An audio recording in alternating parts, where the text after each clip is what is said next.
Grid Lions is a proud sponsor of Public Power Underground, a subsidiary of NextEra Energy and the leading transmission company in North America. Grid Lions is a transmission-only utility company that's more than just wires. With operations in 3 regional transmission organizations, Grid Lions works with electric cooperatives and municipal utilities to create collaborative solutions that integrate renewable energy and improve the reliability and resiliency of the electric grid. Learn more at gridliance.com. That's GRIDLIANCE.com.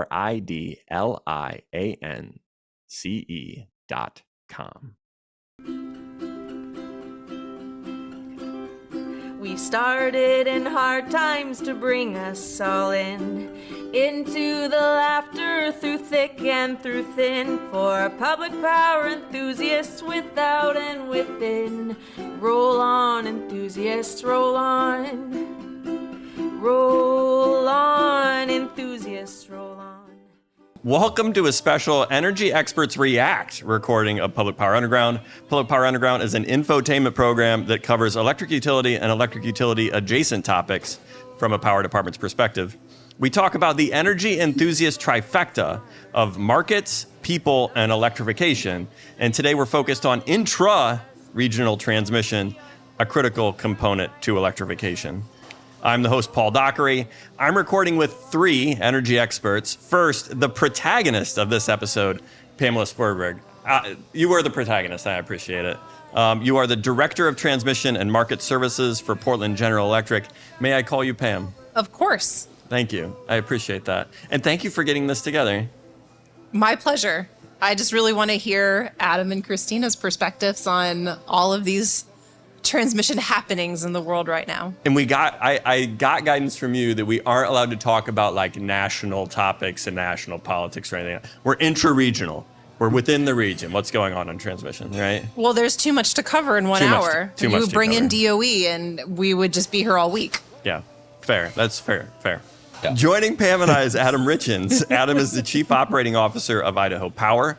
Welcome to Public Power Underground. I'm excited to be here. First time everything. First time everything. Listening and being a part of all this. So Yes. I'm excited. Yeah, so first vibe check of Public Power Underground. If Pam's a protagonist, what am I? I'm just curious. I don't know, but we're going to figure that out. Okay. We're going to figure that out. And I'll try maybe to you're the define villain. that for you. Maybe you're just the narrator. What do you call the character in the show that like...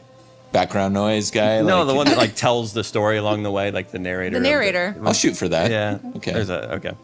Joining Adam, Pam, and I is the Executive Director of Americans for a Clean Energy Grid, Christina Hayes. Welcome, Christina. Thank you. Thanks for having me. Yeah, glad to make the connection. I think I've learned, because in my prep for this, I listened to Rob Gramlich's recent episodes on the Energy Policy podcast or something like that, and he contributed to this paper, and he works with y'all.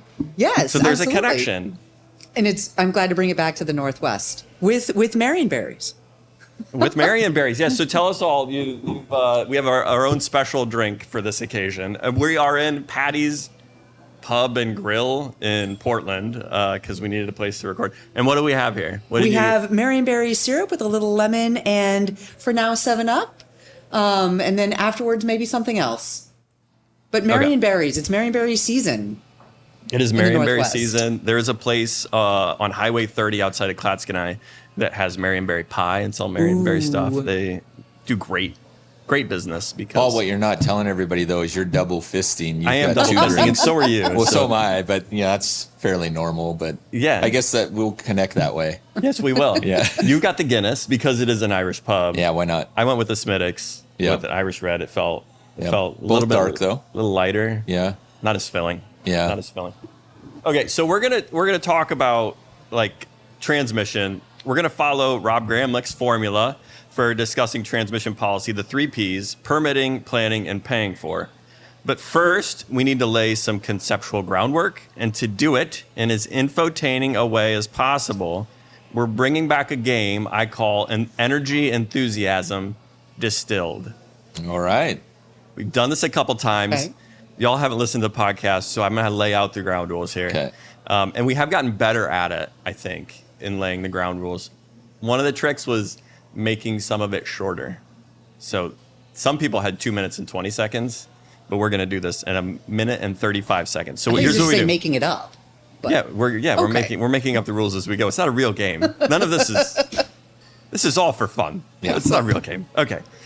So each of you are experts in niche transmission topics that are important for our conversation, but not the focal point of the conversations today. So to lay the groundwork in an as efficient way as possible, we're going to have you distill the complicated topic in succinct, entertaining ways that are 1 minute, that are no more than 1 minute and 35 seconds.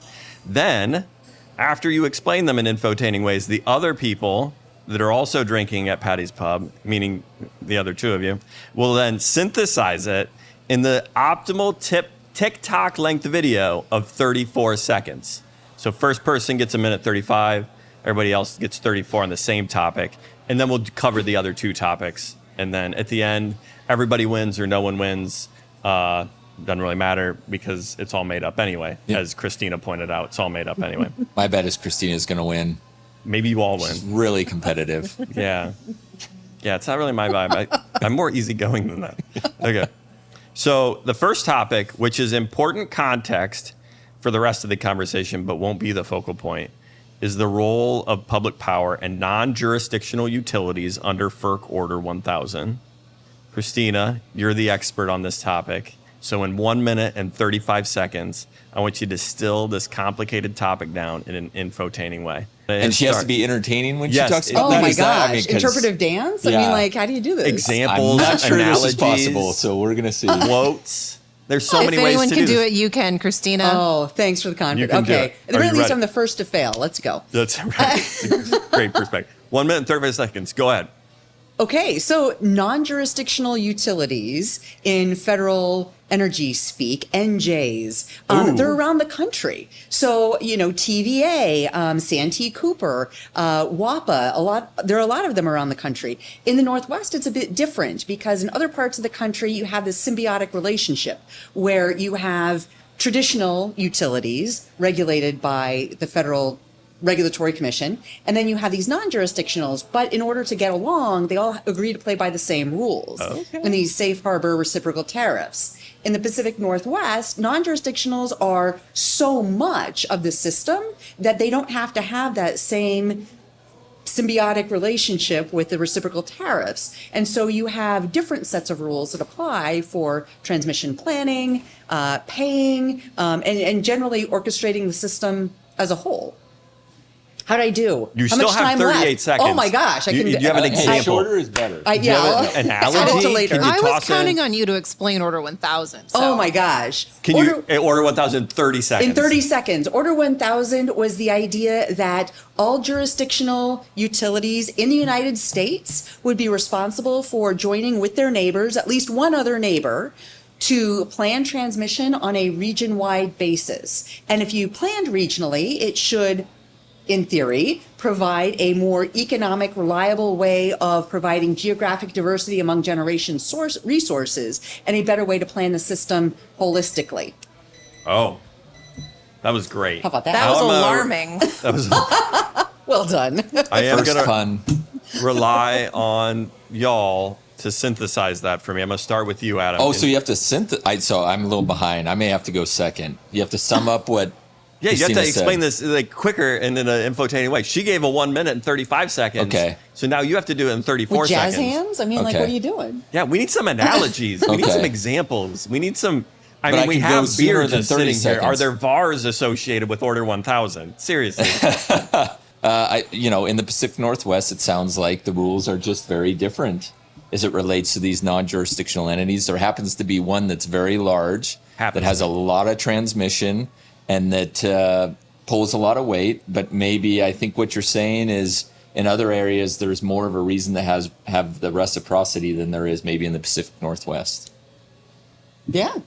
Is that reciprocity a forced reciprocity in the rest of the United States? Or is it just because they were so intermingled they did it anyway? Or is it just the RTO? It's not always the RTO. Okay. Oh, it starts It is a counting up. tariff. What a that's awesome. It starts counting up. Also very Is loud. it forced in the rest of the United States? I assume it's not. It's still chosen by them to have that. Because that way you get You get it back. consistent treatment. Absolutely, Exactly. yeah. And the forced reciprocity is not associated with them being part of the same RTO. Correct.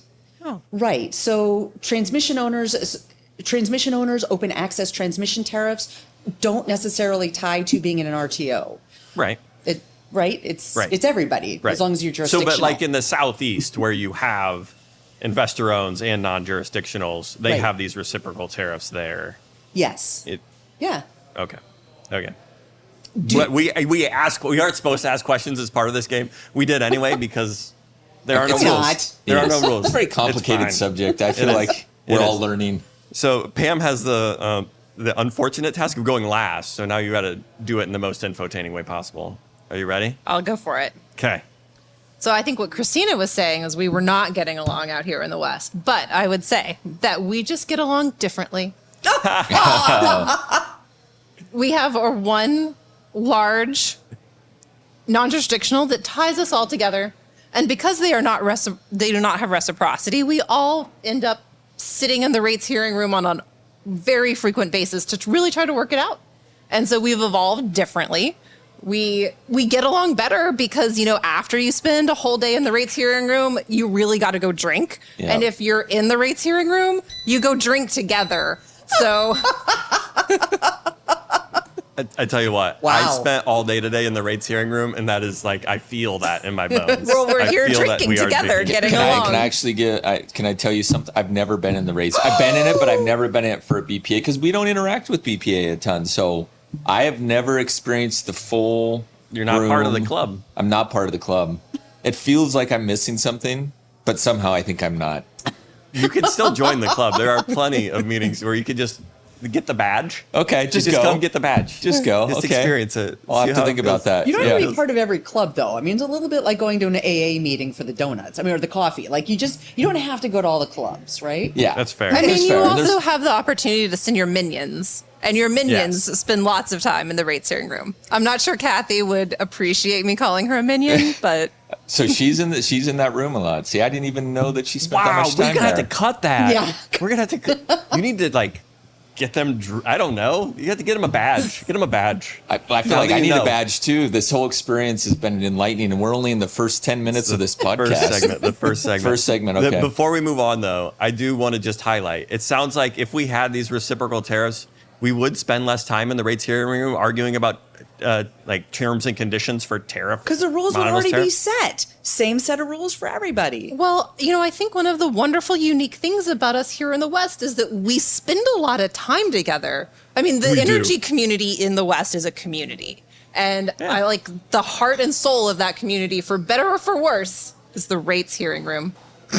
And Portland is kind of like the mecca of this community too. You need a better place to hang out. I mean, the rates hearing room can't be the place to hang out. No, the place then to you hang go out is the bar. Right. In Right. the Can you Lloyd just, Center, short? which is also not a great place to hang What's out. You need What's to the short name? circuit the whole thing. I mean, where is this place? The Lloyd says. So you go to this bar, and is it at all fun? Oh, there's a whole skating rink. I mean, couldn't you just short circuit the hearing room and go to the skating rink and then go to the bar? Spend a lot of time, a lot of first dates on that skating rink. Come on. holding hands. Yeah. I feel like yeah. there's a culture of safety within utilities that I'd be like ice skating while Isn't doing on the rates list? and tariff proceedings is probably not That's probably what we true. end up doing as a utility. But yeah, The utility it is is a always- culture. It is a community. That community is formed out of this. What we call the ritual of the rates hearing room. There's a whole Ezra Klein podcast about the importance of ritual to human progress and human experience. If you don't listen to Ezra Klein, that means nothing to you. But there is this ritual as being an important part of Yeah. advancing human civilization. And for energy community, maybe it's rates hearing room. Okay, we got to move on. This is taking way longer than I was expecting. Yeah, we're gonna Okay. cut half. I assume you're gonna cut half that, but Yeah, or I'm we- hoping maybe No. maybe that's Maybe. more of a hope. Yeah, than maybe. Not a word. Optimistic. Maybe Not a not. word. Yeah, it depends on how much we want to add. Okay, the second topic, which is important contextual background for the rest of the conversation, but is not the focal point, are the idiosyncrasies of transmission development in the West. Adam, you are a chief operating officer of a company doing transmission in the West, so you're our expert. Can you synthesize this niche topic in 1 minute and 35 seconds? Can I'll you do my it? best. Okay, you want me to? I'm going to I'm up- start with my favorite quote in the transmission world. It's not the Mike Tyson quote. We'll get to that in a second. But it's everybody wants to go to heaven, but nobody wants to die. And in my mind, everybody wants clean energy. At least most folks do. But nobody's building the transmission. And particularly people are nervous about permitting as it relates to transmission. So why are they nervous? I mean, everybody's heard the stories about B2H. We're going to hear more. 17, 18 years. We're going to get into those. But if you're a utility, even if you're just a developer of transmission, the biggest thing you're staring down right now is, okay, we can invest a lot of money in the West in transmission. Let's say $100 million. We can do that for 10, 12 years. And at the end of the day, you may or may not get a permit. And at the end of the day, as we'll talk about with B2H, the decider of whether you get that permit often isn't someone who's necessarily greatly educated in that area. It's potentially courts. It's, Supreme Court of Oregon. It's federal district courts. So it can be a real problem when you're trying to decide whether to embark on these things or not. In the West, it's particularly hard because of all the federal land. So like B2H, 30% of B2H is federal land, which means NEPA is a big part of the process. BLM leads NEPA, but guess how many other agencies we had to deal with? We had to deal with BLM, U.S. Forest Service, the Navy, the Corps of Engineers. They all have all their different opinions, which they should, all their different rules. Yes, we had one agency, BLM, that ran the process, but we had all these other agencies that they had to coordinate with.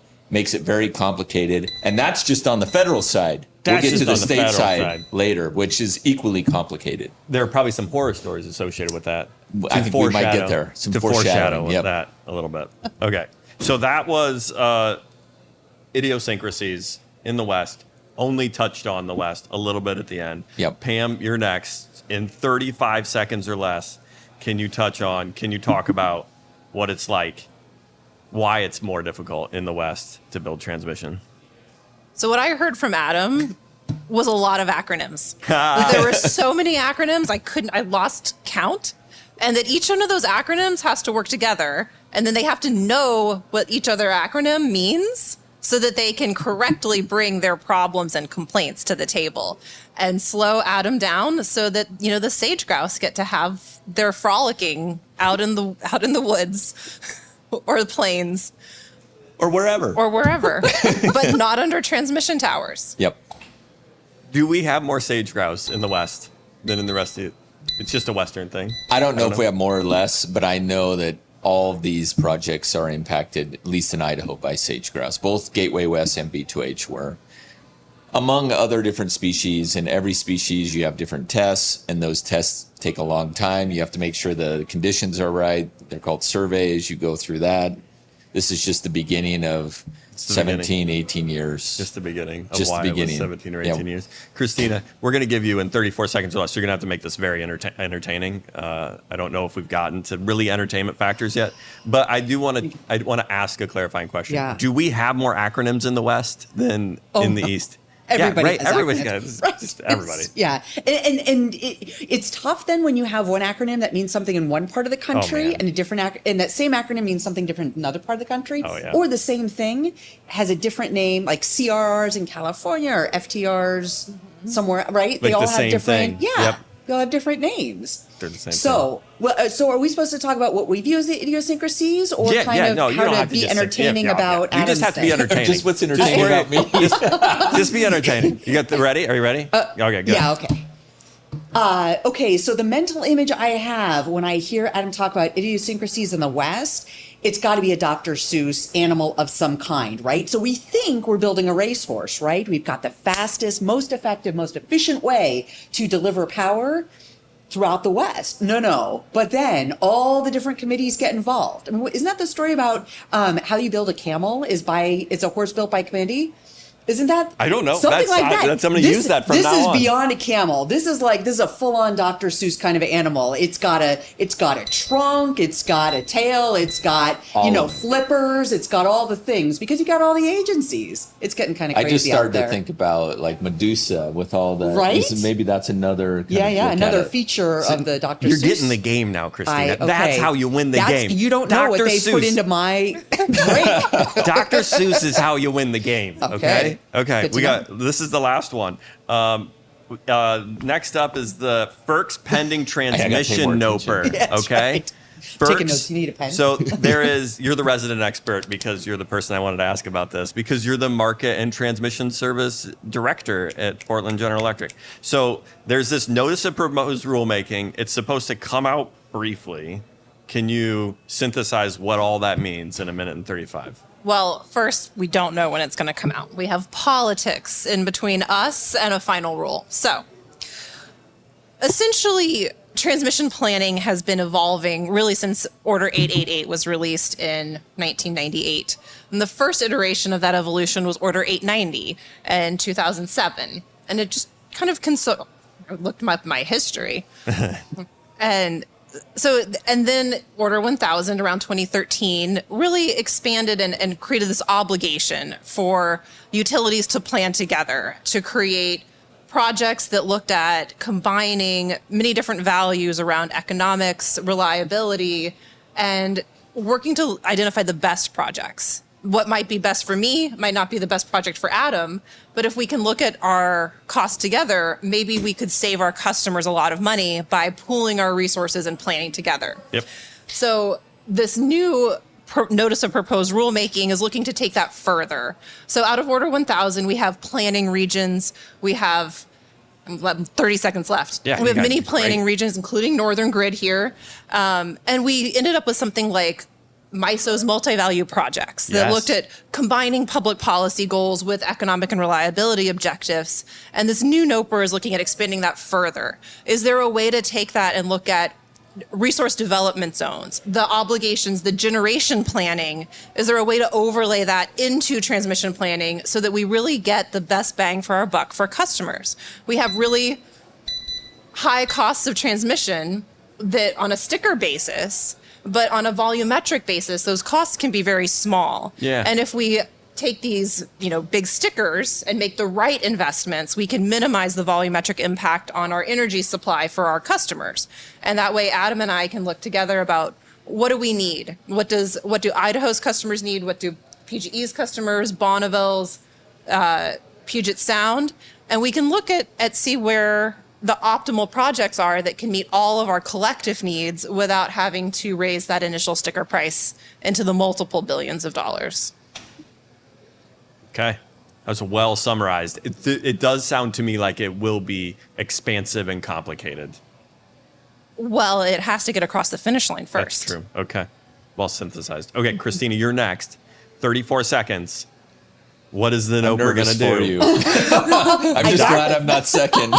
Dr. Seuss? No, not Dr. Analogies, Seuss, basketball. but I'm going to go with, sports. the next step on the moon, right? So these different rulemakings that Pam was talking about were meant to be iterative, one step after the next. We have had like 1 foot in the air trying to take the next step on the moon forever. We're not sure if there's like quicksand there. We're not sure if, it's going to be solid ground, not sure what it's going to be. We're hopeful that it's going to be solid ground and it's going to be a really helpful step forward. But it remains to be seen. FERC right now has 4 commissioners and not clear it has the votes to issue that final rule soon. I mean, perfect. How do Well you go done. after that? Well done on timing. I didn't hear a Dr. Seuss in there, so I mean. Oh, come on, I got a moonwalk analogy. You got a moonwalk analogy. I mean, it's not Michael Jackson moonwalk, but at least it's like. We weren't going moonwalk, right? backwards. That's Okay. good. It's the inverse. Yeah, there we go. Okay, Adam. Okay. Really high bar. I'm gonna I mean, sh- you've seen the high bar that we're laying here. Are You ready? triggered something for me, so Okay, I'm good. going to go trigger. with We're it. going for it. Yes. Okay, go ahead. You got He it. brought up sports. I like to analogize everything to sports. So I'm gonna say this is very much like basketball. And you see those videos from like the 1930s where they have like hoops that are made of baskets and they're doing little layups. That's how FERC started. And then as time went on, they started doing jumpers from outside, maybe even get, folks doing, different kind of jams.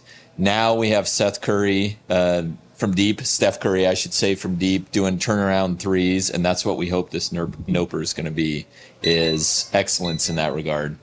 It's almost like you listened to my last podcast. It is. Did you go into We did. sports? Great, yeah. Oh, with this whole thing. That's a summary. You summarized the markets podcast right Yeah, there. yeah. But I mean, Fantastic. He summarized it okay. You brought the A game for that. That was outstanding. You really would enjoy that podcast. We did. She really brought the A game. I'll have to check that out. Yeah. So we started with a game, lay some groundwork. We've laid the groundwork with a game. Now it's just, we're going to make it up as we go along. Okay. The rest of this is just meant to be a meandering conversation about the 3 Ps of transmission policy: permitting, planning, and paying for. And we're going to start with horror stories for Boardman to Hemmingway. The transmission, I'm going to try to explain it here. I feel like there should be like a noise, like dun dun dun. Maybe we can put that in post. Or the light. Note. Notes, that yes. we have a Post-production. Note. Oh, yes. Very Note good. to post-production. Yep. Add some noise in the background. Okay. So Boardman to Hemmingway, for those unfamiliar, it's often referred to as B2H, is a 500 kV transmission line that runs for approximately 290 miles across eastern Oregon and southwest Idaho. It'll connect the proposed Longhorn substation 4 miles east of Boardman, Oregon, to Idaho Power's existing Hemmingway substation in a county whose name I won't try to pronounce, but you will for us, right? Okay. Adam? Yeah. Well, yep. Okay. And I will link in the show notes. Perfect. You ready? You ready to give us some horror stories? So I'm going to give you some horror stories. The biggest question we get is, how in the world did this take 17, 18 years? I mean, we're basically moving into 18. So I actually went through it year by year. Hopefully this won't be too long. And as I mentioned some of these years, if you guys have questions about what it means within that year, I'll let you know. So do you want me to dive in? I do. But I think we need to clarify. It's been 17 or 18 years. Not everybody's from the West. Have Yep. you moved dirt yet? We have not moved dirt yet. Okay. 17 to 18 years, you haven't started construction yet. Correct. Okay. We're looking You think you will? We're hoping this summer. It'll probably be more in October, September-ish. But yes, we plan to move dirt this year. So we're pretty excited about that. Yes. But as I talk through this, you will see why, as excited as I am now, there were moments of just being really scared. Because one of the things about transmission permitting and the permitting side of it, it does cost money, and it's not a little bit of money. And so certain entities, PGE and others, have had situations where they've gotten through this permitting path and they've had to write off big chunks of money because they didn't feel like they could get it done. So when you're sitting in a seat like I am, or other utilities or developers in general, the question is, are we going to get this done? Do you even want to start? Because it's a long, long journey. Okay, so what was the journey? Yep. Okay. And we frame this as horror stories. It's a horror this story. Is a high bar. And when you think about 17, 18 years, that's long enough for, Pam pointed this out, someone to vote maybe even. Yeah.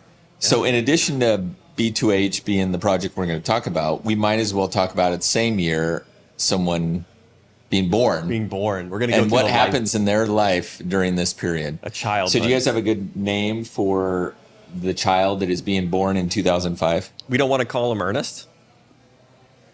Ernest Hemingway. Yeah, we don't want to call him Ernest. Of course. Ernie? Perfect. Ernie Little Hemingway? Ernie. Little Ernie. Okay, let's It's go not with really Ernie. a 2005 name. Yeah, It's not really but I like it. We'll go with it. Who's to say what name? It's our name. It's our name. We're going with Ernie, right? Someone really Sure. likes Sesame Street. Yes. Okay, so Ernie and B2H were born in 2005.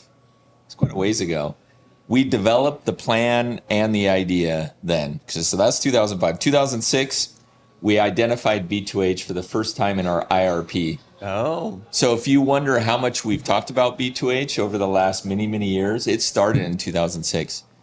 2007, kind of 2006, 2007, we start pitching partners, Pacific Core, BPA, others. I actually wasn't even around at that time, so I'm sure we talked to a variety of different folks. Hey, we have this great line. It'll allow us to bring energy back and forth between the Northwest and Idaho. It's a great gateway in that regard. Okay, so that's 2007. 2008, we initiated NEPA under federal law. So that's a big step. But then there's also something in Oregon called the Energy Facility Siting Council, FSEC. Yep. We initiated that too. Okay, so things seem to be going good. 2008, we're initiating these processes. Preschool is starting to get out in the world. Yeah, that's right. there you Ernie's go. like growing up, you know, He knows his ABCs. He knows his ABCs. Things look bright. FESCs. Yes. There we go. EFS. EPAs. Yes. A lot of acronyms. Okay, so turns out maybe people weren't too excited about this line right off the bat. So in 2009, we received quite a bit of pushback. And we paused the NEPA and FSEC process to really work with the community to say, hey, what NEPA is all about is you develop a possible different routes. And in this case, I think we did how many routes? 49 possible routes going from the Boardman area down to kind of the Boise, Idaho area. Let's just Ernie say. learned to count real quick. What's that? Ernie learned to count real Yes, quick. 49 lot of routes fingers like and that. toes. I mean, a lot of routes. And that's how NEPA works. You develop all these routes. I'm going to tell you right now, one of the biggest problems, the state process, it's not about a bunch of different routes. The state process says you pick one route and you apply all these standards to that route to see if we'll build this thing. Okay. Well, you can't pick the route in the state process until you've gone through the NEPA process and found a particular route. So we noticed early on, this might be a problem because we have 49 routes. We don't have one.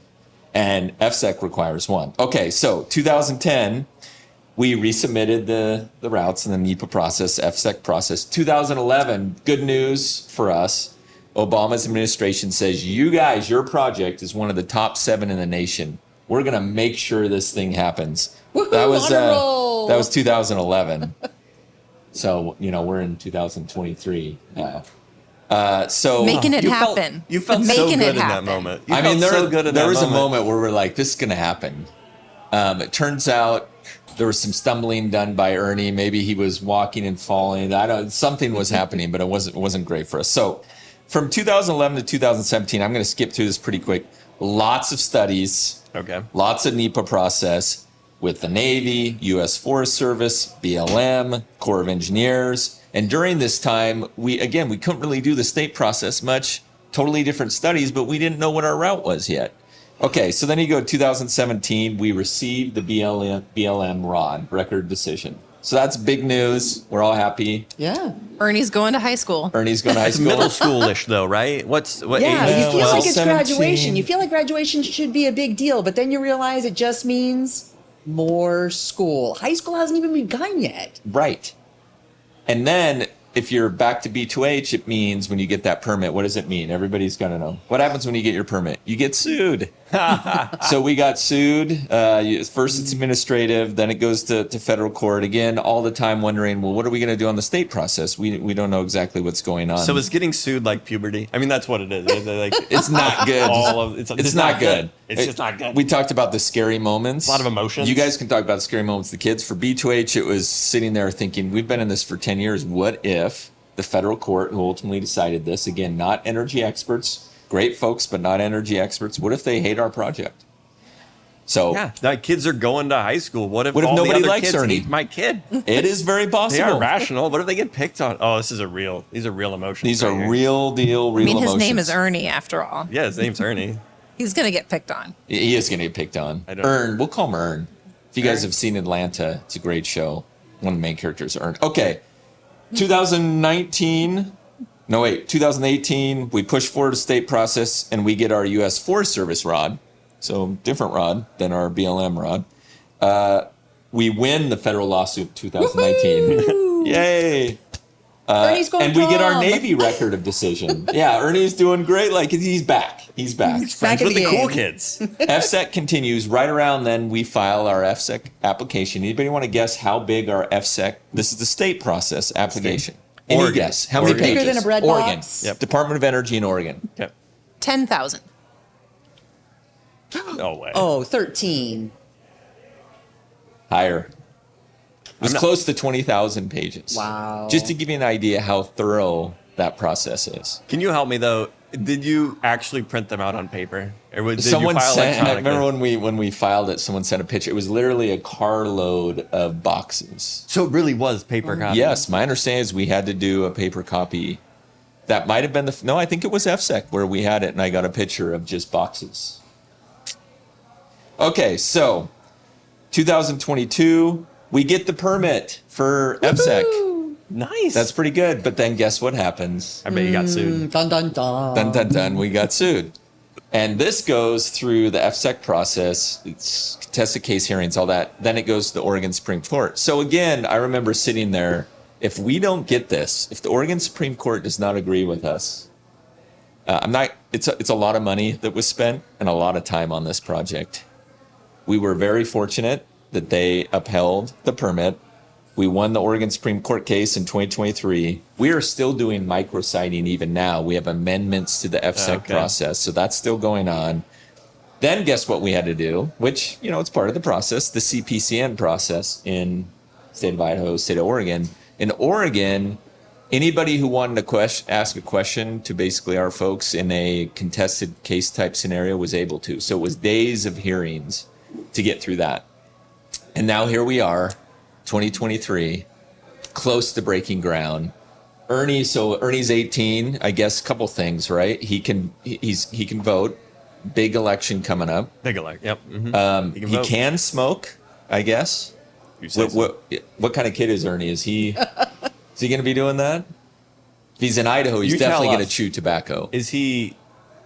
I should have researched. I think he's a good kid. Is he DC or is he AC? He's AC. He's AC. Yeah. It's not DC. You sound disappointed. So that's the story. I'm going to be quiet for a little bit and just let that sink in. You're going to reflect for a little bit. If you saw some tears coming down my eyes, I will know your horror stories are all around the permitting. This is all permitting. We planned it years ago. You planned it.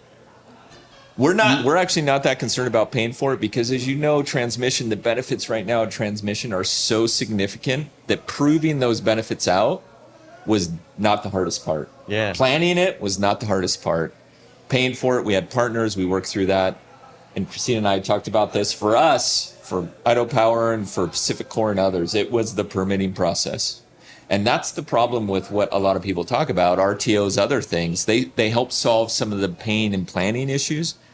My concern as someone who just went through this is, are we solving the permitting issue? And how do we begin to do that in an effective way? Yeah, in some ways, though, if you have a regional organization that is allocating costs effectively, you do spread the risk around, the permitting risk around, right? You do pool the permitting risk a little bit more. You have more projects that will have value for the region, and you don't have one entity bearing all of that permitting risk and permitting cost for one project to make or break. Well, and to be fair, I think that's a good point, but we didn't either. It was us, BPA, and Pacific Core. We spread those risks. So we did cost allocation essentially amongst ourselves. Okay. There are so many different layers to the onion of what you were just talking about. I mean, on the one hand, you have multiple federal agencies kind of doing their thing. And there have been recent efforts. I'm afraid I might go the DC route for just a minute. Please. If it addresses this, is that okay? I don't want to break the rules in a place where there are no... Okay. In a place where there are no rules is a really good point. But DOE has been trying to look at existing laws on the books and figuring out how to implement them better to address exactly what you were just talking about. So to have a single authority at the federal government level that everyone has to work through to get something like B2H cited and permitted. So that all the little agencies along the way, you might have one agency, but different offices that go in different directions, makes it really complicated for a developer. So right now there's a Federal Power Act 216H Memorandum of Understanding that DOE is trying to work through that could hopefully help future projects like this and provides an internal appeals process. So if the other agencies miss some of the deadlines, then there's an internal appeal process to the president's designee saying, here's what you need to do to, make this project happen if the project's been found to be in the national interest. Right. So that's hopefully one thing that would be helpful. But to synchronize both the federal and state piece, that's really hard too. There are some different models out there. One of them's in Nevada. They do a really good job. I don't know what you consider a region. Is the region like the Oregon, Washington, Idaho Don't worry about region? the rules. Don't worry about the rules. No we don't take our rules? rules All seriously. right. Yeah, no, don't worry The about it. Nevada example is a great example, I think. Yeah. And it's the WEC region. So I guess I think about, the WEC region, Order 1000 thinks about Northern Grid, West Connect, CAISO, but really there's a lot of value to thinking about the West as a region that can work together, the Nevada example. So in Nevada, there's something like 90% federal lands. Almost everything they're trying to cite has a federal land impact. And they have a state law in Nevada that says if something has to go through an environmental analysis by somebody else, the state's going to hitch a ride on that. So where you have transmission being cited by BLM or other federal agencies, the state participates in that process. So there's one bite at the apple. You don't have multiple trips to the courthouse. You have one, but just one. Yeah. And that would have helped us out quite a bit. If we would have just had one process, not the state and federal, that would have been good. I think having one entity is very positive. Although I have to say, in our case, we did have one entity. The BLM essentially ran the show for all these other agencies. These agencies still had a ton of input. One of the things that was big that I didn't mention, and this is not a knock on the folks that are doing the work because they're busy and working hard, but the staffing was pretty rough. We would throw out deadlines. Hey, we want to get this done in 6 months, and the deadline back would be a year. And that was constant. That's not their fault. That's just by virtue of them not having enough folks. Whatever happens on this permitting front, whether it is one agency, you've got to staff that model because business wants to move fast. And for clean energy purposes, we have to move fast. So it's got to be staffed. The other thing that you could consider that I think would be helpful, it doesn't help permitting, but it helps the costs, is just an ITC. The bottom line is all of this, the reason this impacts businesses so much, this 17 years, is time is money. Yeah. And it's a lot of money. And if you can reduce that money through a tax credit, it's actually a real simple way to make this a little more viable for folks like us. You mentioned the one agency would be helpful, but if the state process was just parallel instead of sequential, that would have saved you time as well, right? So even if there is a state process, if it was consistent, so you could do it in parallel, would that have helped as well? I think it would have helped. I think you have to ask yourself, is it beneficial though? So a lot of the things we go through with NEPA are very important things. They're environmental, they're cultural. On the state side, we do a lot of the same things, just different enough that you have to do it different. So are you really getting that added benefit by having the two processes? It'd be great for the federal government and states to get together, agree on what a good process is, and go with that process. Gateway West in Idaho, another transmission project we're involved with, did not have the state process, and it got done 5 years ago. Just to give you an example, we got a permit 5 years ago. So yes, absolutely having the state process added time. And Gateway West is entirely within Idaho? It's Wyoming, Idaho. Wyoming, Idaho. And okay. No state processes in either of those, and so we didn't have to go, we got all those permits around 2006, 2007. The problem is in B2H, we then had to go on to the state process, which is what caused so much delay. Yeah. Although the federal process was still over a decade. I mean, Ernie was walking fine at that point. He's going to grammar school. So a decade, if we could get all this less than a decade, we'd feel better. My dream's 5 years. Yeah. My dream's 5 years. Yeah, because we'd still be late, right? A decade. We'd still be late. There was a DOE study like earlier this year about the megawatt miles or gigawatt miles of transmission we need. Do you remember this, Christina, and the numbers associated with how much transmission we need to enable the green? Anybody remember that? Because it was a study that... We need to double the pace of... it was 200% right, of what we're doing now. The big number a lot of people throw out is 3 times by 2050, 3 to 4 times. Yeah. Princeton and others have thrown. I mean, that's crazy. It's 3% a year for the next 25 years is what this country needs. And you're not going to get to this clean energy future without it. Period, paragraph. It is arguably the most important thing in our business, I think. And it's starting to get attention, which is great. I mean, we're looking at our clean energy goals of 100% decarbonization by 2040. If we're taking B2H timelines, we need to have planned already for those projects. Yep. And even 10 years, even a decade, would make it a very difficult struggle for you all to hit your 2040 goal. And then what happens if you get 8 years into it and we are absolutely hitting our 2040 goal. I'm not saying we you're will not. Get there. We're going to find the transmission solutions that will deliver on our clean energy targets. I love it. That is the optimism and enthusiasm we need. We will achieve our goals. We just may need some help on permitting reform to do it. But you did mention we need to be planning these transmission lines now, which is a great segue to the next P, which is planning. So, Christina, Americans for Clean Energy Grid evaluated and ranked 10 U.S. regions on the strength of their transmission and planning development efforts in a recent report. The highest regions on this scorecard are California and the Midwest, being the Midwest Mid-continent independent system operator, where there are well-documented efforts over the last 2 years to proactively plan for the future resource mix. they still only got a B. I think they call it the Louisiana Purchase RTO. Yes, yes, right. MISO, the Louisiana Purchase RTO. Northern Grid, the regional transmission planning organization for the Northwest, got a D. And what's the West Connect, the regional Yes. transmission planning organization for the Southwest, got a D minus. That's context. We got a D plus. A D plus. I'm really proud of that plus. For the record, like, what was the exact number of like 67%? 60s are a D, right? So we got most of it right. It's, I mean, on a curve. Ernie's part of Northern Grid, so Ernie's just a D student, it sounds like. Yeah, he's struggling. I mean, a gonna D need a plus is tutor. putting us right at 70. Yeah. Like right at 70. Right in Right at the 70. big part, meaty part of the curve. You know, we don't I'm want not to giving show up off. on We any don't of the want to show students, off. though. Everybody can use a tutor. Not giving up on anybody. I did ask Christina before this started. Has it been? It's been a hard couple weeks, like with these grades out there. We I'm sure stand you by get pulled 'em. aside. No, you do, but I'm sure you get pulled aside a lot, and folks maybe not being super happy. But it opens up a great conversation about what we can do to do better. I mean, Yeah.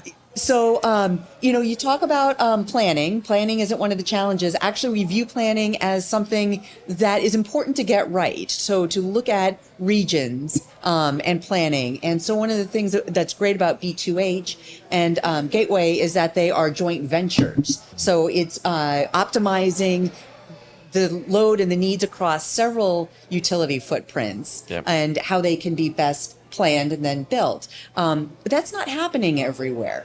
And so that's one of the challenges, especially in the West, and one of the things that we hope can be done better.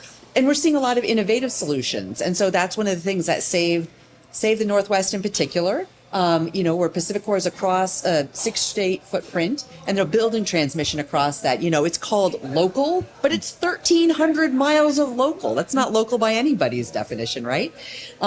And so some exciting things there. California is looking at interregional planning by deciding to pay for transmission lines that go well outside their state, well outside their footprint, but provide that geographic diversity of resources that's going to provide them, cost-effective, reliable use of different renewable resources that's going to help them going into the future. So there are a lot of interesting innovations. It's not all about checking the box and compliance with Order 1000. That really wasn't the intention of the report card. Yeah. It was really to look at, who's doing it well, who's planning well. In the Louisiana Purchase RTO, I was talking with someone from their staff, and they said, we just decided to break the rules. We decided to look at this as a region on a regional basis, plan, do scenario-based planning, across the entire system, and we're all bought in that what's good for one part of the region is good for everyone. And so every part of their region is contributing to those solutions. They did it a decade ago, and they're doing it again now with LRTP. So it's not a one-shot bolt of lightning. It's a thing that can be repeated.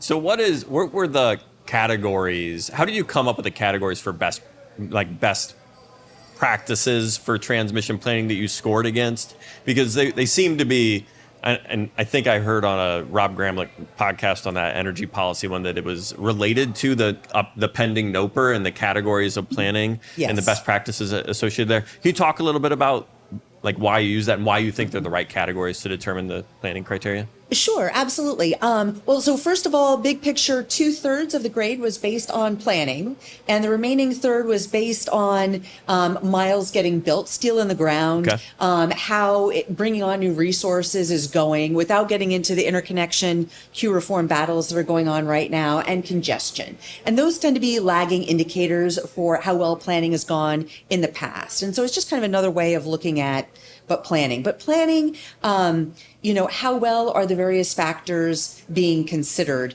integrated into planning transmission? How are the various business models being considered? How's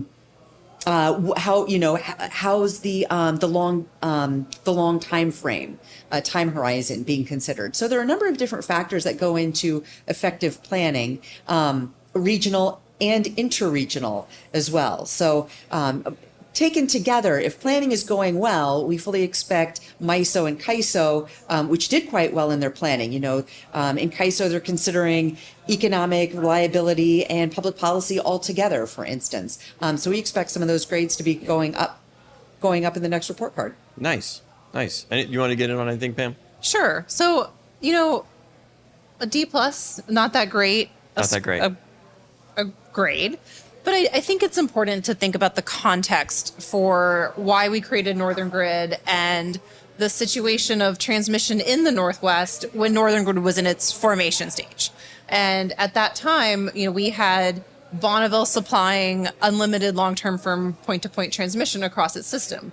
We were relying and using the excess transmission capacity as the Northwest economy was evolving from a more industrial-based to a more knowledge-based economy. So we had excess capacity here. We didn't need to build a whole lot of new stuff.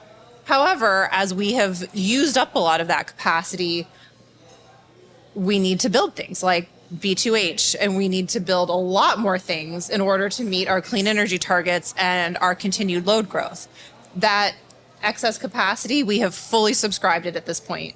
And I really appreciate Bonneville's announcement 2 weeks ago about some of the transmission upgrades that they are going to invest in so that we can meet those load growth needs, especially west of the Cascades, where it's particularly difficult to bring energy west of the Cascades at this time. So I think Bonneville's new decisions to invest in these transmission expansion projects show a different path to transmission planning that we like to use here in the West. And that I think one of the reasons I wanted to talk about the FERC NOPR is that, if that rulemaking gets to a final order, it gives us a new opportunity to reevaluate Northern Grid or other alternatives. What kinds of tools do we want to use in the West to build a transmission that will help us meet our future needs, our load growth, our decarbonization targets, and come together as a region to, again, uniquely meet our obligations and our collective opportunities. But I think Northern Grid is doing what it was intended to do, and we're ready to look at what the next step would be. Yeah, and there will be no Northern Grid shaming on this podcast. We have lots of friends in Northern Grid that we are very proud of the work they do and their analytical capability. And I think we're highlighting here the need for the next step, the next step on the moon, right? To get to the next phase of the clean energy transmission. I mean, I think the region has a long history of opt-in joint projects. B2H is a great example of an opt-in cost allocation project. We have the Eastern Intertie as another example of an opt-in cost allocation project. The interconnections that we have with California, these are all jointly owned transmission projects where the owners of those projects had a joint need that was met together. They agreed on what the investment would be, and they leveraged that opt-in opportunity to build some really amazing projects. And I think we're there again. We need to figure out how do we agree to build transmission, because we do have to respect Bonneville's unique statutory obligations where they can't have a mandatory cost. They can't be a participant in an institution that has a mandatory cost allocation component. So we have to think differently. We have to be able to get the value of planning with Bonneville, but that taking that next step is going to require us to honor Bonneville's statutory obligations. Well, and are we giving ourselves the opportunity to opt in? I mean, I think as a utility, if I'm being honest about us and honest about all of us, we could coordinate a little bit better on what that next project is. I think a lot of us are starting to do that. We're seeing the need for that next generation of transmission. But to do it, Idaho Power, PGE, Pacificor, everybody's got to be open about their needs. We have to come together and say, here's our needs, here's some possible options. Who wants in, who wants out, but you got to be transparent. And I think there's been a history sometimes in the Northwest of saying, hey, we have a good idea, so we might want to keep that to ourselves. We just can't do that anymore if we want to meet this future that we're trying to get to. Yeah, I have an image for the next place where you need to do a podcast, not a bar, but one of those break rooms where everything's made of glass or there's a TV or whatever, and there's a baseball bat, and you get to go around and break things. Because I absolutely agree with Pam that this should not be focused on Order 1000 compliance. And I say that as somebody who's working at FERC on Order 1000 when it was written. I spent a lot of time apologizing for that, and I really don't want to, because it was meant to be an iterative process. We were not meant to be like pause between steps for a decade. It was not supposed to be like that. And so that's why the report card was not focused on compliance. I agree with you. Northern Grid is doing what Northern Grid meant to do.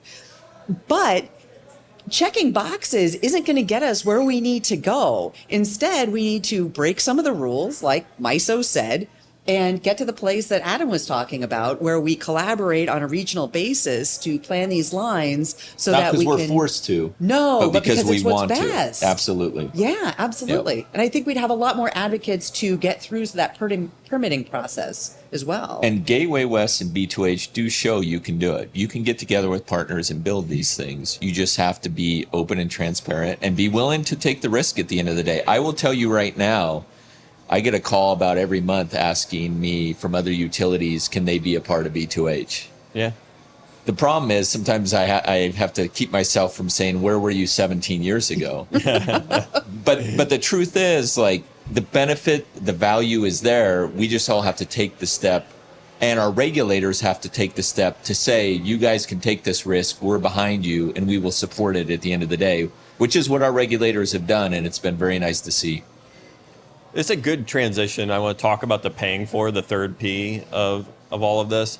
But I think part of like the hypothesis, right, is that if you have a common planning standard, it becomes easier then to have a common cost allocation methodology, even for the permitting, right? So if you have a common planning standard that says we all agree this is how we think about a transmission, how it's good and when it's good, then we agree to share this permitting risk, and then we agreed to share the paying for it, the cost allocation. So when Public Power Underground has a prior episode, if you wanted to check it out, Adam, okay. with Rob Gramlich, where he talks about this third P being 2/3 of what's necessary to get good transmission policy enacted. So I want to turn to you, Pam, about the paying for. What's the role? You're the market services and transmission director for Portland General Electric, All whatever the it is. All the things. A potpourri of It's a very services. long title. It's a great title. It's a great title. How's paying for it tie in to transmission? Well, I think one of the points I made earlier was that transmission has a very large sticker price, but it also has a very long asset life. And so that you are breaking that large upfront cost down over many years, 20 to 50-year asset lives on a lot of transmission assets. And so the volumetric adder to actual rates is very small, so that our customers can get an enormous amount of value. The lower cost of generation on the other side of that transmission line more than offsets that investment. So transmission is a very good investment for decarbonization, for lowering customer prices. And I think it is kind of a paradoxical investment because we focus on that sticker price. We're not looking at that volumetric component or the very long depreciation life of those assets, so that we're really only paying it for it incrementally with pennies on the dollar in terms of the actual volumetric rate impact of those assets. Well, the other thing we don't look at is the extreme events and how alleviating congestion during those extreme events in the span of a week, if you think of the heat dome or some of those major issues, think of the millions and millions of dollars, hundreds of millions of dollars that utilities spent during those timeframes, and what transmission would have done just to offset the overall costs in these extreme events, which they're significant costs. Yeah. That Absolutely. we're all incurring. Yeah. And one of the values of regional diversity and transmission is giving us access to that diversity. And knock on wood, we haven't seen, a west-wide heat wave or really extreme events that impact the entire West.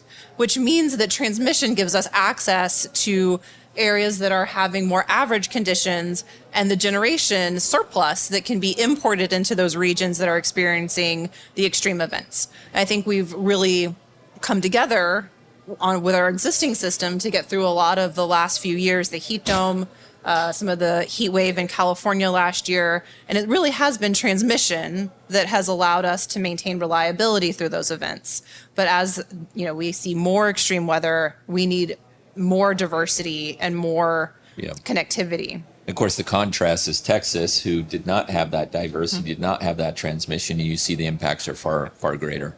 Oh, and the irony on that one. So you're talking about Winter Storm Uri. Yeah. So then the next year there was Winter Storm Elliott, and the Southeast had shortages, and Texas had ample power. So the transmission line that never got built, that got approved between Texas and Southeast, would have helped Texas during one storm and would have helped the Southeast the very next year. The thing would have paid for itself. And it's not only help, it's lives. It would have saved lives. I mean, it was Yes. so devastating. And to think that in the country we live in, people can lose their lives because of lack of power is unbelievable to me. Hundreds of lives. Yep. Yeah. Yeah, we're looking for a grid that's larger than the weather, I think is one of the things Yes. we need in this That's a energy great point. transmission, where we have so many weather-driven resources. Expanding that grid so that you can take advantage of that diversity is a really important part, right?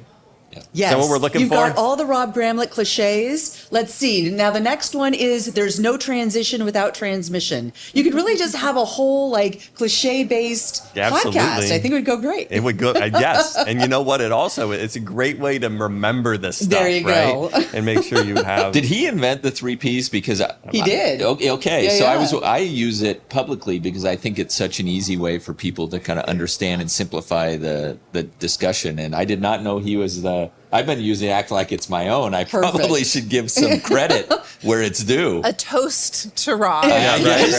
I don't know him Cheers. well, but There you toasting go. him nonetheless. Cheers. Yep. You know, the funny thing is that a different P applies differently to every project around the country. And so it is one of ththose things where, B2H is your story. There are other, stories around the country, and everybody has a slightly different problem. It's a great point. I've been focused on permitting, planning, paying. You need all three. I mean, and some projects may be good in one area and not so good in the other, but you're not going to have a complete project without them. Yeah, can you talk a little bit more, because you mentioned how you aren't as concerned about the paying for B2H. Yeah. Do you think for the next one and the next one that will change? Because I do have this theory that part of the real value of the paying for is it becomes your customer base becomes built in, right? Yeah. And as you talk about the need for transmission as an enabling technology, you need to be able to count on being able to share that cost as you prepare for the new loads that aren't there yet. Yeah. So do you think, I get for Boardman to Hemmingway, it's not the most important P, but what do you think about the next one and the next one and the next one? Anybody else? And maybe I should have said it differently. It's not that it's not important. It's that the value of transmission is so strong and continuing to get stronger as clean energy is used more and more. Yeah. We're trying to move clean energy where we need it, when we need it. And folks have been able to pinpoint values that extended well beyond we ever thought of 10, 15 years ago. You look at Brattle reports and these other reports that really define, there's 20 different value lines for transmission. It's not that it's not a worry. It's that I strongly believe, at least for the next decade and maybe longer, the value is going to be hard to go against. It exists. Okay. And so it's a good, We're knowing gonna have that, it's a good scarcity. investment. We're going to have transmission scarcity for the next decade. So Because we're going to have transmission scarcity for the next benefit. And I don't know about your transmission system. Ours is congested. I mean, it is. In 2-3 years ago, we got to a point where we looked at the transmission system in the West and what we needed, and stuff that used to be there consistently was no longer there. So we had to go out into the market and do something we'd never done before, which is buy at a pretty high price tag firm transmission that we'd never bought before. Thank goodness we did. Thank goodness we had someone working in that area that had a lot of experience, saw it going the wrong direction, and now with RAP and others, we're glad we have this firm transmission. Yeah. But there is no extra transmission out there to get. It does not exist. It doesn't exist. So the value is going to be there for a while, I think. Yeah, here I'm thinking on the east side of the Cascades, there's probably transmission. It's just us getting on the west side of the Cascades that's the hard part, but maybe it's everywhere. I think for us, it's the delivery to our system that is the biggest challenge. Yeah. Moving within the system is still, we're able to keep up with the investments and the upgrades needed to do the within system. But for us, it's really that getting across the Cascades. It's a that's really real good point. I challenge. should be clear. For us, it's the same. It's moving outside of our borders. It's a real issue. But when you're going to a market, what do you need? You need it outside of your borders. The A to B, we call it the A to B inside our transmission system. Same with you. Not that it's not a problem, but we can keep up with it. It's the B to C to these different markets, whether it's the Mid-C or the Palo Verde market. That's where it becomes an issue. Yeah, it's intra-regional transmission that you need coordinating planning to solve, right? Because it's not just you. No, it's not just us. Well, and also there's so many new loads coming on, right? Yeah. So it's, it's the changing generation mix, but also it's, we've been thinking about electric vehicles for some time and more electrification of our buildings, AI, and so Yeah, data what's AI farms is one gonna thing. do? AI is by gigawatts, massive new massive. load, and it's not clear that we're planning for it. So that's going to be a new significant load on the system that we need to plan for transmission. AI and data centers are going to put electric vehicles, not to shame, but it right now, because electric vehicles you can plan for over time. This is at least our opinion. You get some of these massive loads with AI data centers. It's hundreds, thousands of megawatts all at once, and the Pacific Northwest is getting flooded with this. I think in the next decade, you're going to see data centers increase 2 to 3-fold in the United States, maybe more. This isn't an AI podcast, but is it a different type of load than data centers? Because I've heard it's spikier, but I've heard that's also just anecdotal because it's like single machine stuff. I've heard it's a different type of processing that requires more energy. I haven't heard that the load changes dramatically, shape but may maybe not you change. guys have. I'm not that up on it, but the concern I have heard is that this is the kind of load that you want to keep within the United States borders. Oh, yeah. Because you really want to be doing this kind of research elsewhere. Are you comfortable with the national security of these kinds of ventures? Yeah. Leaving the country. And let's be honest, it's not going away. I mean, these phones that we have in our pocket, it's only going to be more and more over time. And that's what's going to hit the Pacific Northwest, in my opinion. And that's what's going to cause RA more of an issue than anything. More than even electrification is going to be this movement. Wow, I did not want to end it on AI. That's such a doomer place. That is such a doomer place. I didn't prep y'all for this, but I did want to end with FERC-for-a-Day. So if you were in charge of FERC-for-a-Day, what is one policy you would implement if you were like, I am FERC-for-a-day? What's your one policy, Christine, that you would give me a implement? minute. I go around to somebody else. I my gotta go God, back. somebody's We got to just start. said didn't this, and I prep can't even anybody. remember what I said, because I said if I was king for a day, I would do this, and now I'm getting the question on the podcast. I can't even remember what I said. Okay, so I'll go with final rule. The final rule gets issued, the final transmission planning rule. We land that next step on the moon. It is solid. We plan 20-year for the future, look at holistic, scenario planning. We stick the landing on the transmission planning rule.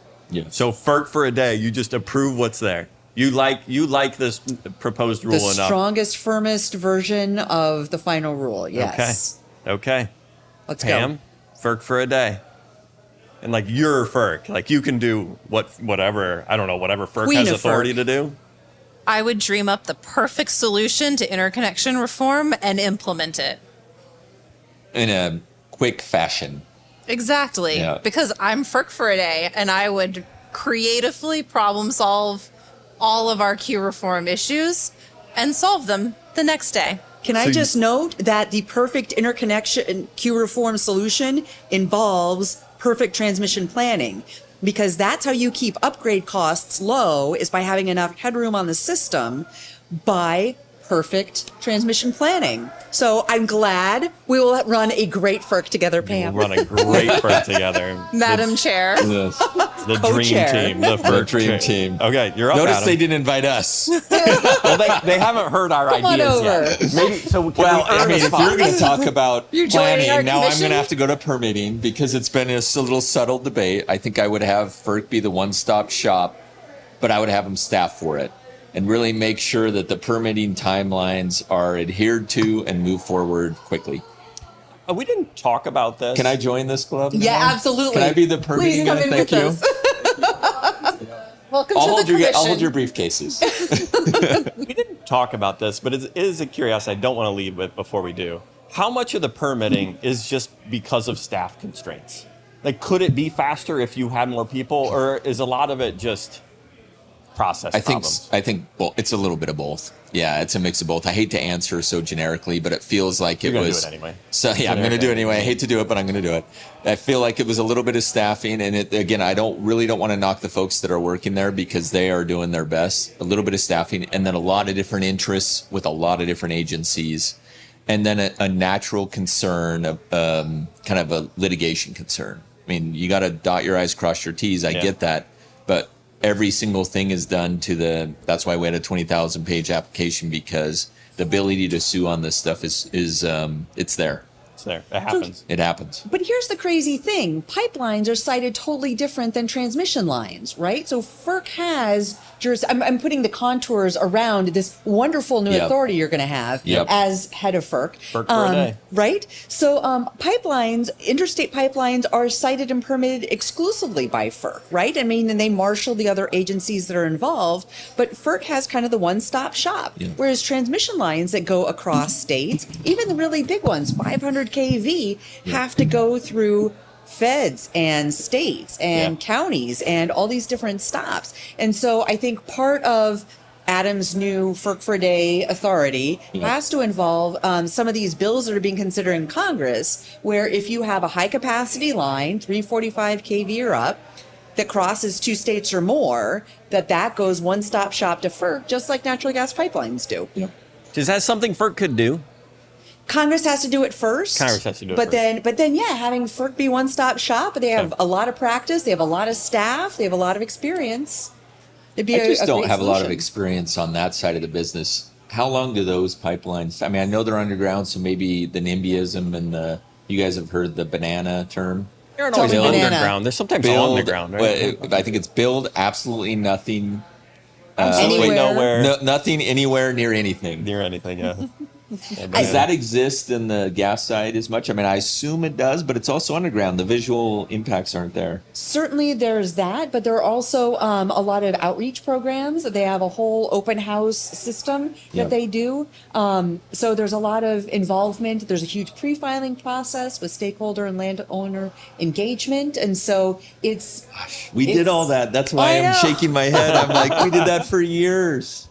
Right. But I hear you. Yes. But it's the idea, kind of... And I'm sure we whittles didn't do it down. perfectly, but man, we did a lot of work on that front. It's never easy. Nothing's easy. Yeah. Nothing's easy. But thank you for FERC-for-a-Day. My FERC-for-a-Day thing. Yes, let's hear it. Universal child care is a transmission asset.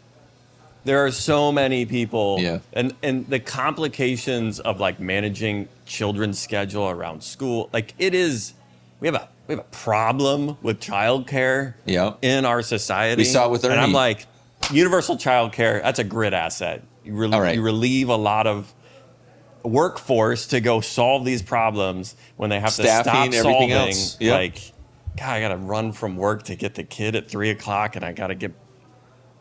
Where are your kids now? But They aren't here. They're at the bar. Yeah, one's in Ohio and 2 are at home. It's fun times in the Dockery household. Thanks for Congratulations. Ernie, where's Ernie right now? We gonna see dirt moving on Ernie? well, I mean, by the time it's done, he'll be at the bar here drinking. Yes, he is will. what's going to happen. He's going to order. He's going to go on his 21 run when we finish this thing up. Are we gonna bring Thanks. Ernie back and talk about the horrors of constructing a transmission project? Because Oh, please, I hope not. Supply chain. But I It's will not say- easy. I will I say- have friends that do that kind of It's work. not and easy. It's not easy. Supply chain, but the other thing that's interesting is the permitting doesn't stop. So every segment of the leg, we still have to individually look at cultural, still get continual permits on these segments, and it's and if you miss one, does the builder have to jump and skip?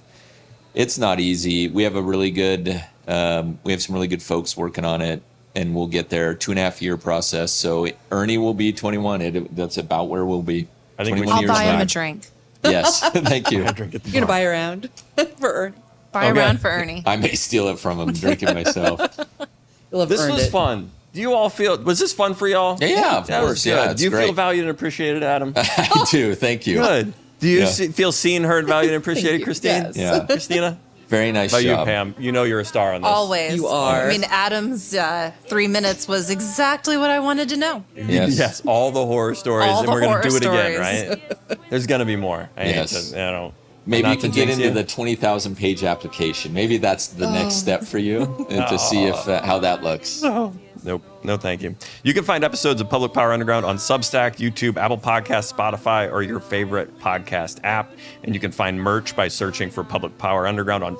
That's actually not true anymore. This is an old car. We don't have a Shopify anymore. Yeah, that's too bad. I'll cut that in post or not. Leave it in. Public Power Underground is a co-production of News Data and Seattle City Light. You don't have to be subscribed to News Data to get the podcast, but it sure makes the podcast make a lot more sense. Public Power Underground for electric utility enthusiasts. Public Power Underground, it's work to watch. Roll on, enthusiasts, roll on.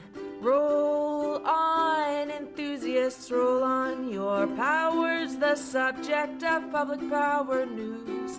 Roll on, enthusiasts, roll on.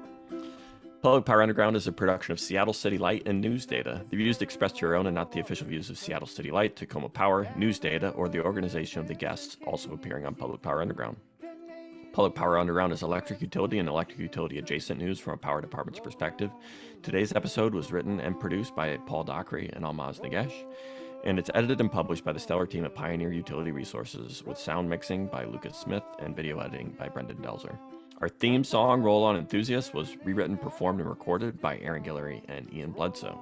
You don't have to be subscribed to News Data's weekly newsletters to get this podcast, but it sure makes the podcast make a lot more sense. Public Power Underground for electric utility enthusiasts. Public Power Underground, it's work to watch. The Willamette and Hood River too. So roll on.